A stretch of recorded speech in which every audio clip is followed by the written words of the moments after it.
Hey everyone, this is Jane with Barlow Herbal, and I have a message for you that's simple and short and hopefully will make you think. I know that I'm speaking to people who are like-minded, so my hope is that we can actually take this message, live by example, and make change happen quicker than it's happened in the past. What I'm talking about is I've always been curious as to why it takes human beings so long to implement change, especially change that's going to save our lives. And what I'm talking about is if you go back to when sailors used to go out on their ships and they would get scurvy, and it took a long time for a person to realize what it would take to get rid of scurvy, which was citrus fruits and the vitamin C that was in citrus. And it was actually a Scottish um, doctor. His name is James Lind, and he published studies, he did research, and he found that actually by adding citrus, you could prevent scurvy. Well, it actually took forever, like decades, for that information to be implemented into saving the lives of sailors who would go out on their ships and um, would get scurvy and die simply because they weren't getting vitamin C.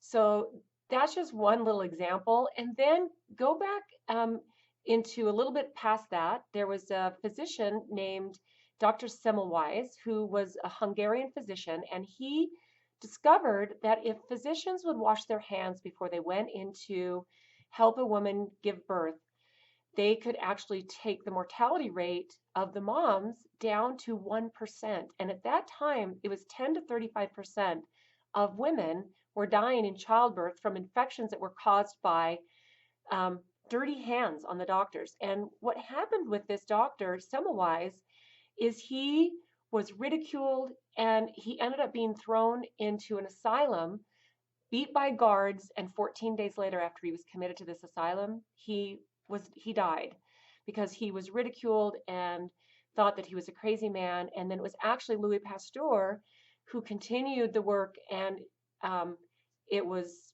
made known that yes, this is actually something. And that took again decades for people to realize that this one simple thing. And what stopped people is there was no scientific evidence. So where I'm going with this is this. There is a lot of scientific evidence and there's a lot of studies that show what a role nutrition plays in your mental health, in your physical health, in the prevention and even sometimes the cure of cancer and heart disease and diabetes. These are things that we know, and these are things that have a lot of scientific evidence to back them up. But you know as well as I do that this is not something that the pharmaceutical industry wants you to know. They want you to stay trapped in the rhythm of drugs and surgery. And um, this is my hope that we learn this sooner than later, because I feel like we're kind of caught in a little bit of medieval times where we're afraid not to go to the doctor and get on a prescription. We don't trust nutrition on the level, or maybe simply we're not interested in eating the kind of nutrition that's going to make us healthy, because fast food and processed food is so prevalent, it's so easy to get, and it's so cheap. But here's the thing with cheap food, it's never really cheap food.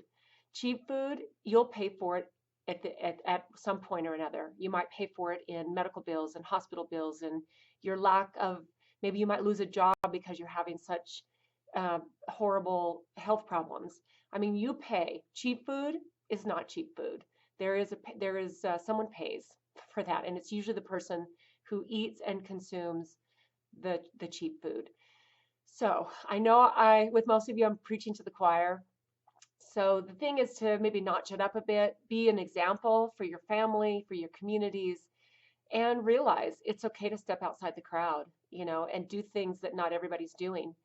It can save our lives. It can save our mental health. It can save the health of our children and our families. And something that's pretty simple. Our body knows how to be well if you give it the right tools. So thank you for listening. Hopefully this has been a little bit of food for thought. And I hope you have an amazing week. We'll talk to you soon.